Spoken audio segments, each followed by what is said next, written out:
4월달이 되었습니다. 4월달은 부활이라는 주제로 우리 함께 말씀을 나누려고 해요. 4월달이 부활절이 있고 우리는 사순절을 함께 보내고 있습니다. 오늘은 사순절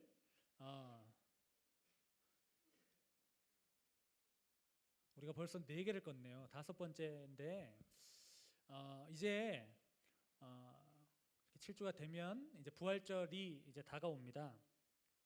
사랑하는 여러분, 우리 부활은 우리의 신앙에 가장 중요한 것이거든요. 근데 우리가 그것을 너무 놓치고 잊고 살아가는 것 같습니다. 제가 촛불을 끄고 시작해야 되겠죠. 우리 예수님께서 우리를 위해 생명을 주셨다는 것을 이렇게 상징하는 겁니다. 이제 촛불이 꺼지는 것처럼 우리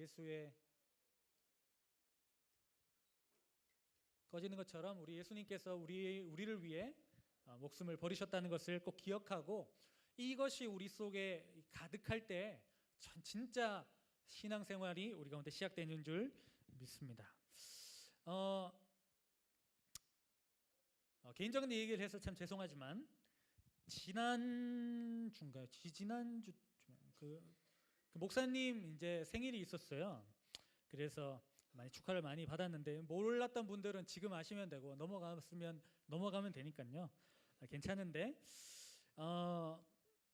목사님이 지금 이제 나이를 밝힐 수는 없지만 30대 후반인데 내년이 되면 이제 앞에 3에서 4로 넘어가요.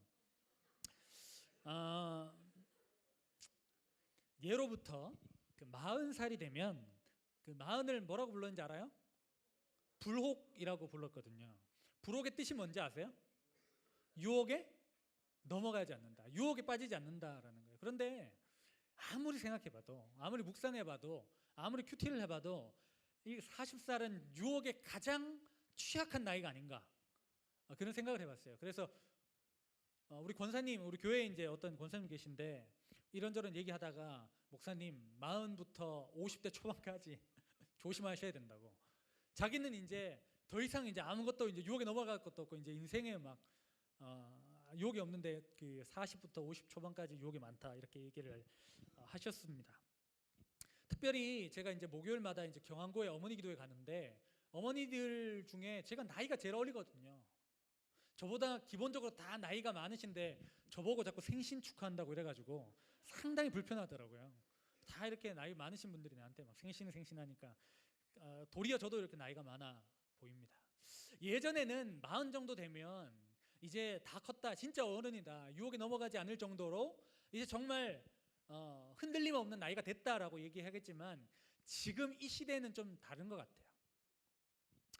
자, 청소년 시기를 보내고 있는 여러분, 그리고 청소년 시기를 거쳐서 30대, 40대, 50대, 죄송하지만 60대, 더 죄송하지만 70대를 보내고 계시는 우리 선생님과 우리 친구들, 과연 누가 흔들림이 없겠습니까? 누가 유혹이 없고 누가 어려움이 없겠습니까? 그런 시기는 있다 없다? 있죠. 있기는 한데 없는 것 같아요. 제가 봤을 때 항상 그것을 이제 어느 정도 이제 넘어설 수 있는 힘이 있는 분들도 있지만 여전히 그런 위협과 어려움이나 유혹들은 우리에게 찾아옵니다.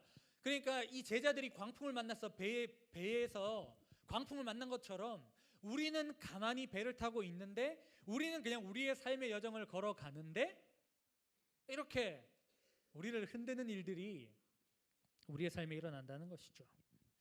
청소년 시기는 그 중에 가장 많이 흔들리는 시기인 것 같아요. 그런데 여러분, 집에 가면요, 문제가 뭐냐면 우리도 이렇게 세상에 나가서 학교에서도 흔들리고 여러 가지 군데서 흔들리는데 가장 우리에게 평안하고 안식을 줘야 될 집에 딱 들어가니까 이때까지 인생을 살아오면서 한 번도 청소년들과 살아보지 못한 부모님들이 계신 거예요. 부모님들이 이제 청소년 시기 지나고 이제 20, 30대 지나고 이제 좀 안정이 되려고 하는데 집에 갑자기 그 사랑스럽고 그 이뻤던 우리 자식이 흔들흔들하고 이렇게 땡깡 부리고 쌩까고 집에 문 잠그고 들어가서 나오지 않고 학교에서 무슨 일이 있었냐고 얘기해보면 말하지 않고 흔들리는 그 자녀들과 함께 삶을 통해서 흔들리게 되는 부모님이 함께 살아가니까 집안 꼴이 어떻게 될까요? 집안 꼴이 아주 좋죠. 진짜 좋은 가정도 있고 서로 흔들리기 때문에 이렇게 스파크가 바바바바박 튀는. 여러분 오늘 우리가 11시 반부터 비전 트립 그 신청을 받는데 여러분 집에 가니까 엄마들이 찬성하던가요? 반대하던가요? 반대하죠. 목사님도 사실은 청소년 자녀를 둔 부모가 아니기 때문에 그 부모님들의 마음을 100분 이해, 10분 이해할 수는 없지만 목사님도 이제 우리 애가 좀 크면 그렇게 되겠다라는 그런 두려움 가운데 살고 있거든요. 내 자녀가 지금 고3인데 고2인데 고1인데 아니 그 중요한 여름 학원에서 특강해주고 보강해주고 스페셜로 케어해주는 그 시간들을 포기하고 따그닥따그닥 말 타러 간다라고 얘기를 아무리 선교지만 일주일이 넘는 일주일이라는 시간을 비운다고 했을 때 나는 과연 선뜻 가라 라고 얘기해 줄 수 있을까?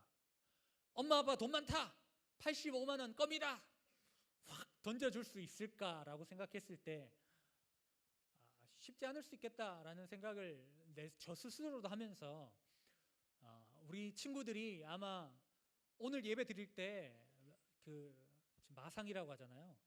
마음의 그 상심을 가지고 온 친구들이 많겠다라는 생각이 들더라고요. 어떤 친구들은 그냥 엄마 사인 대충 후려 갈겨가지고 엄마 자기 손으로 엄마 사인 비싸게 해가지고 신청서를 내는 친구도 있을지는 잘 모르겠습니다만은 그만큼 여러분 그 열심히 교회 생활하는 그 가운데서도 문제가 생기고요. 학교 공부 열심히 한 가운데서도 문제가 생기게 나름이죠.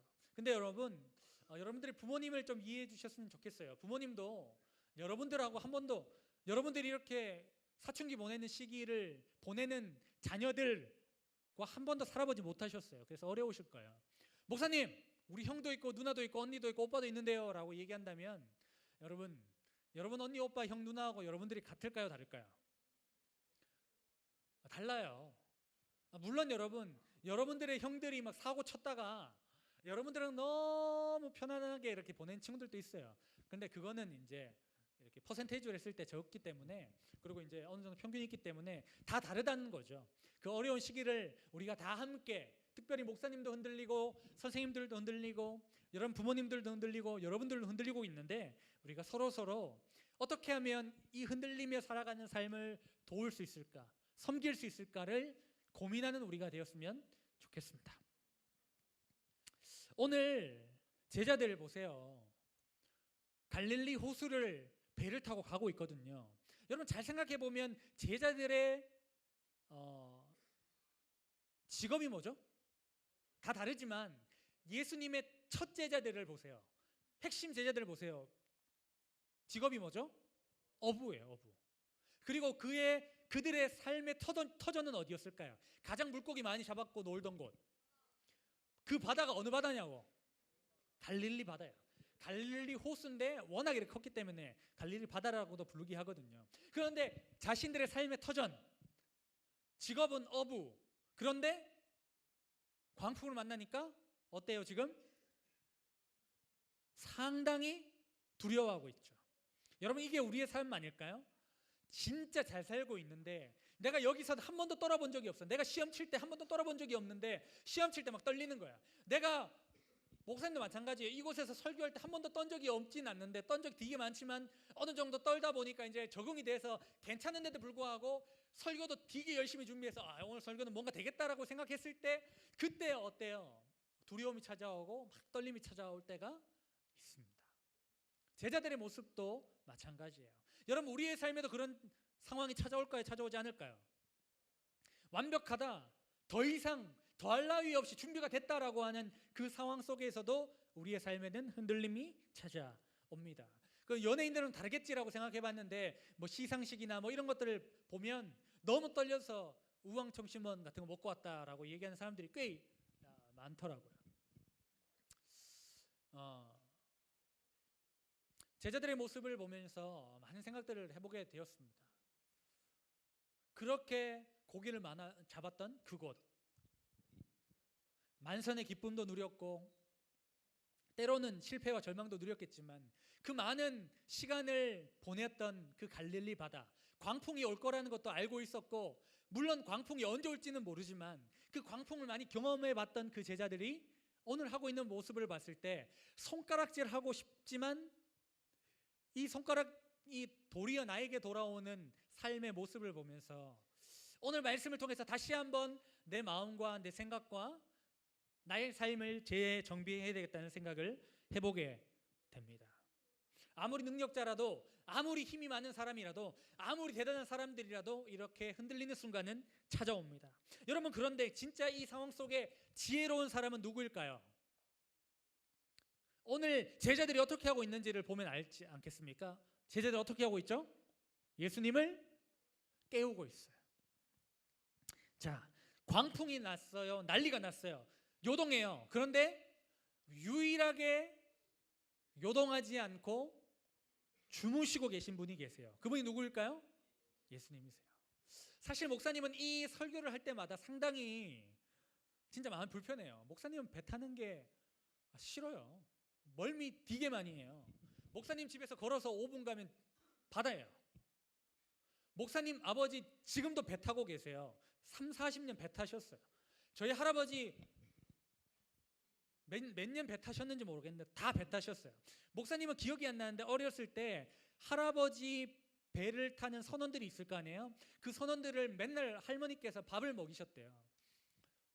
그러니까 우리 집은 바다와 함께 사는 동네였고, 제가 몇 번 얘기했지만 목사님이 그 유명한 해양소년단 출신이라니까요. 그 기억은 여러분 모르시겠지만 바다에서 그 노는 아이들 뭐 그런 무리라고 생각하면 될 것 같아요. 그런데 목사님은 배 진짜 힘들어요. 신혼여행 갔는데, 제가 발리에 갔는데 발리에서 배 타고 어디 들어가더라고요. 배 탈 때 목사님 기도했어요.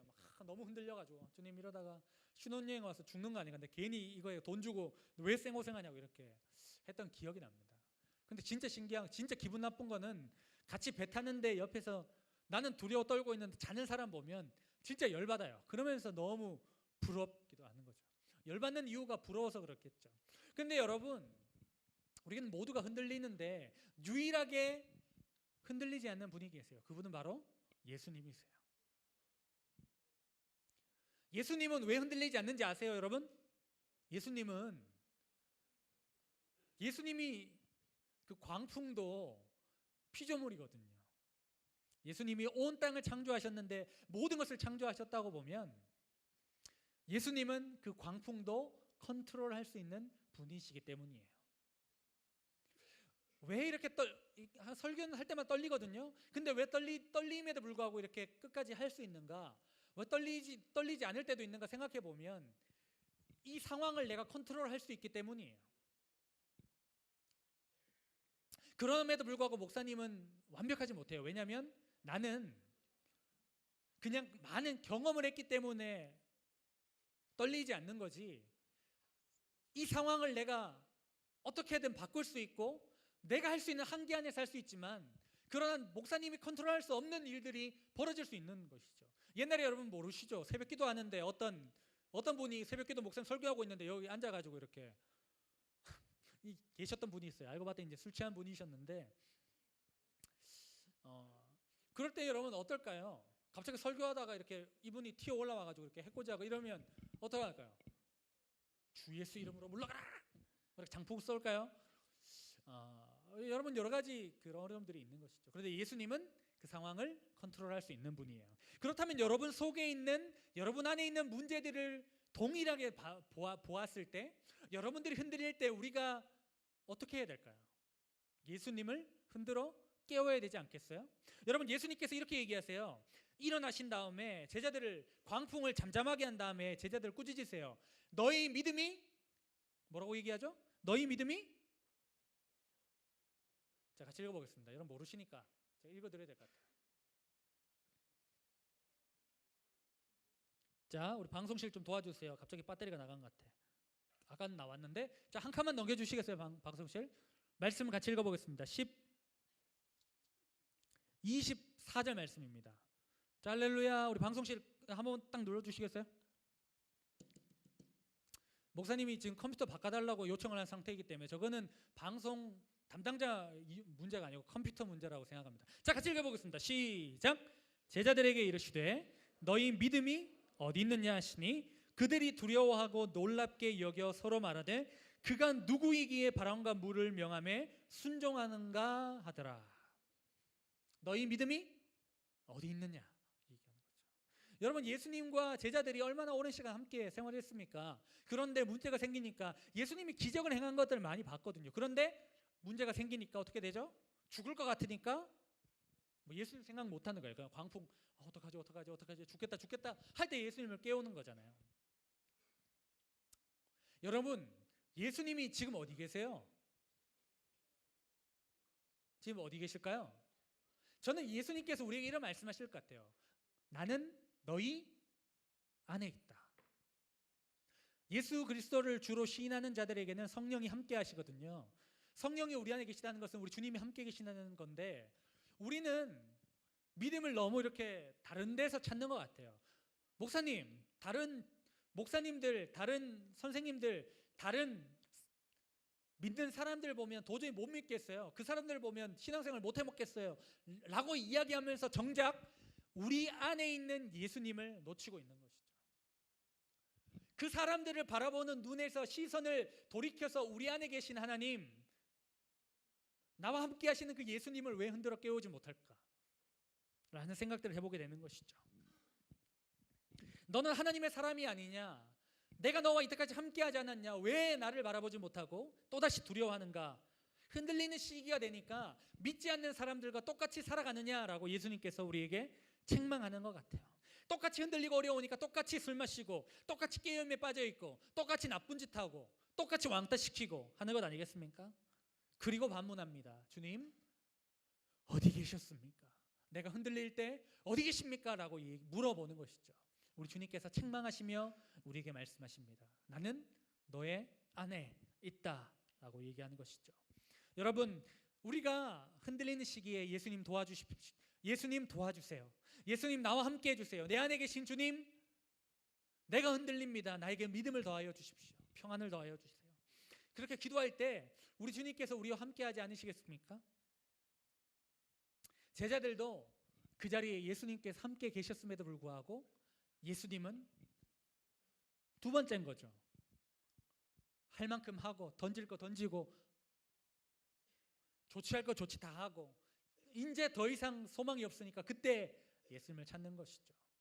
근데 여러분, 우리의 문제 가운데 저는 1번이 예수님이었으면 좋겠어요.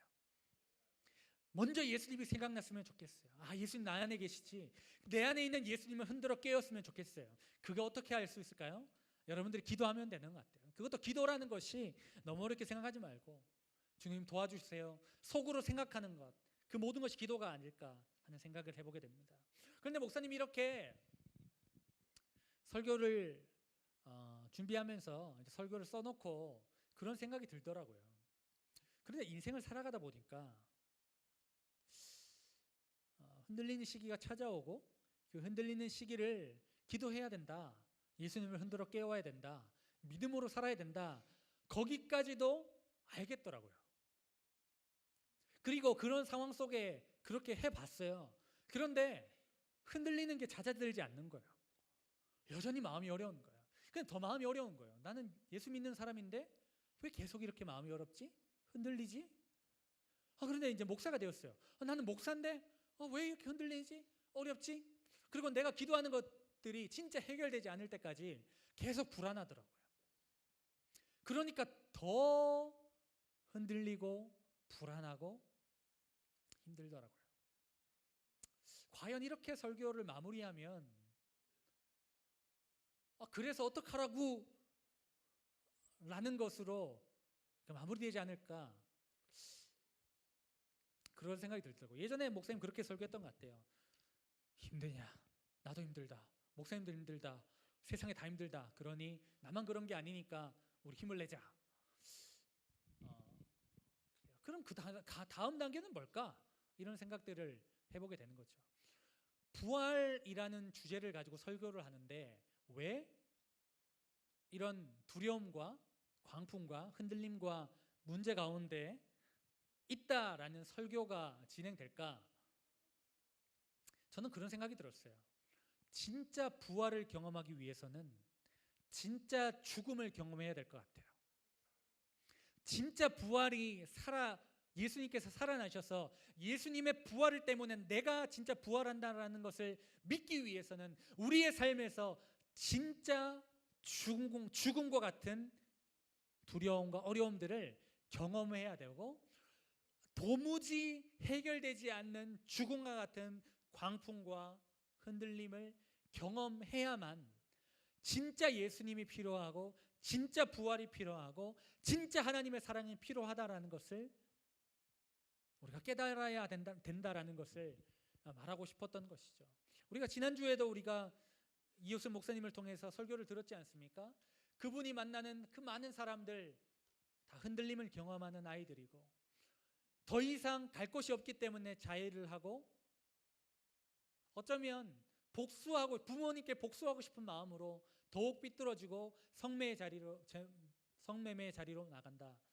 그런 것 아니겠습니까? 지난주에 이제 말씀을 하셨는데, 가장 성매매를 했을 때 가장 돈을 많이 받는 나이대가 중2, 중3이라고 하더라고요. 책을 보면 그렇게 나와 있던데, 그들이 물론 돈이 필요해서 그렇게 하기도 하겠지만 죽음과 같은 어려움을 경험하고 있는 거예요. 더 이상 소망이 없다라는 것, 더 이상 아무것도 갈 데가 없다는 것을 그들이 그 삶을 통해서 말해주고 있는 것 아니겠습니까? 그런데 진짜 예수님을 만나니까, 진짜 부활의 예수님을 만나니까 그들의 삶이 변화되는 것 아니겠습니까? 그런데 여러분, 그곳에서만 그런 일들이 벌어지는 게 아니에요. 이곳에 앉아있는 친구들의 삶 가운데서도 그런 일들이 벌어지고 있는 것이죠. 그런데 목사님 마음속에 마음이 어렵더라고요. 복음은 능력이라고 했는데 왜 우리의 예배에서는 능력이 나타나지 않는가? 과연 진짜 복음의 능력이 나타나기 위해서는 어떻게 해야 되는가? 하나님 어떻게 해야 됩니까? 라는 마음의 어려움이 목사님 마음속에서도 들었습니다. 사랑하는 여러분, 죽음의 자리 가운데 있습니까? 광풍 가운데 있습니까? 도무지 해결할 수 없는 아픔의 자리 가운데 있습니까? 그래서 더 그 대상을 증오하고 있지는 않습니까? 저는 여러분들에게 하나 부탁하고 싶은 게 생겼습니다. 우리가 할 수 있는 것은 꼭 했으면 좋겠다. 우리가 그 가정에 있는 상황을 변화시킬 수 없다면 혹시나 우리가 진짜 학교에서 누군가를 진짜 왕따시키는 자리에서는 우리가 벗어났으면 좋겠다. 왕따시키지 않았으면 좋겠다. 진짜 그 왕따들의 우리가 친구가 되어주면 좋지 않겠나. 친구가 되어줬으면 좋겠습니다. 혹시나 여러분 왕따당하는 친구들과 함께 시간을 보내다가 왕따가 된다면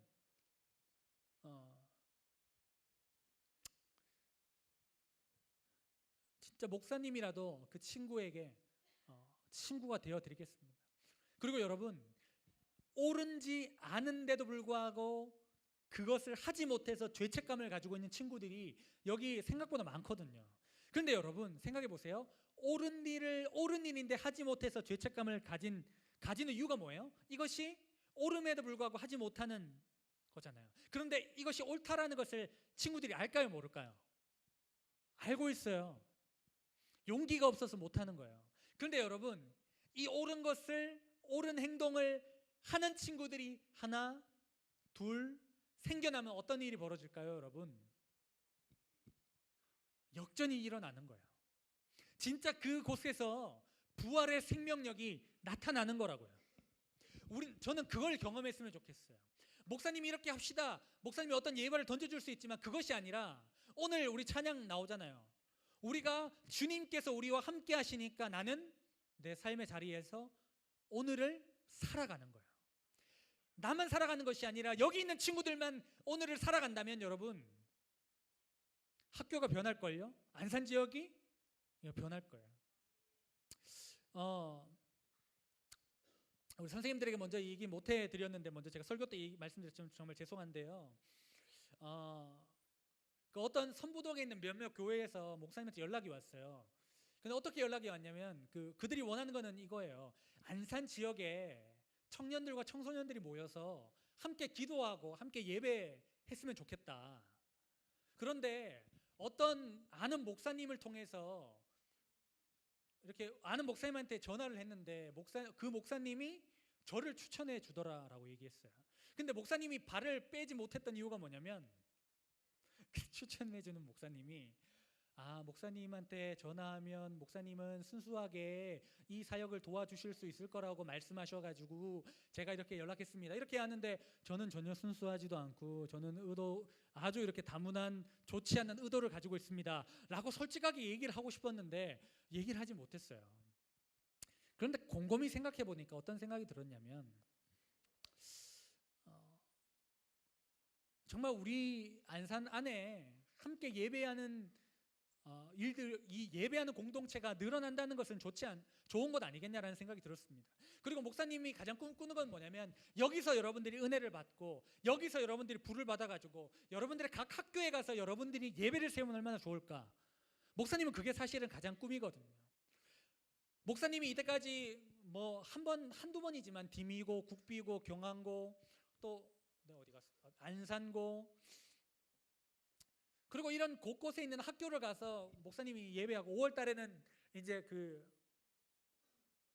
기억도 안 난다. 경일고, 이렇게 목사님이 가서 5월 달에는 경일고 가서 또 설교하게 됐는데 이렇게 3년 동안 여러 곳에서 가서 예배하는 것이 혹시 이때를 위함이 아닌가 이런 생각이 들더라고요. 그래서 내가 최선을 다해서 할 수는 없지만 내가 이렇게 뿌릴 수는 있겠다. 함께 예배하기 원하는 사람들을 이렇게 동참하게 할 수 있겠다라는 생각이 들더라고요.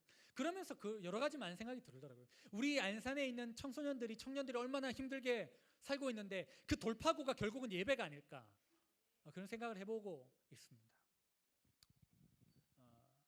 그래서 할 수 있는 게 뭘까라고 생각했을 때 담임 목사님한테 말씀드리니까 그럼 우리가 장소라도 이곳에서 하자 해서 지금 우리 교회를 장소로 지금 하고 지금 준비를 하고 있습니다. 뭔 얘기를 하다가 여기까지 온지 모르겠지만 여러분 우리가 함께 예배하면서 함께 주님의 말씀 가운데 옳은 것을 실천하며 나갈 때 우리 학교가 우리의 지역이 살아날 수 있다고 생각해요. 우리가 오늘을 살 때 우리가 내 안에 있는 예수님을 깨워서 예수님과 동행하는 그 삶을 살아갈 때 동일하게 나도 흔들리지만 더 흔들리는 그 사람들의 팔을 잡아주고 예수님을 소개해 줄 때 우리의 삶에 역사가 일어날 줄 믿습니다. 그것을 한번 도전해 봤으면 좋겠습니다. 하나님, 나 같은 사람을 통해서 뭘 할 수 있을까요? 라고 얘기하지 말고요. 정말 우리가 상처 입은 치유자로 한번 그렇게 멋지게 안산을 캠퍼스를 학교를 변화시키는 믿음의 사람으로 살아가는 우리 모든 친구들 되기를 간절히 바랍니다. 아멘.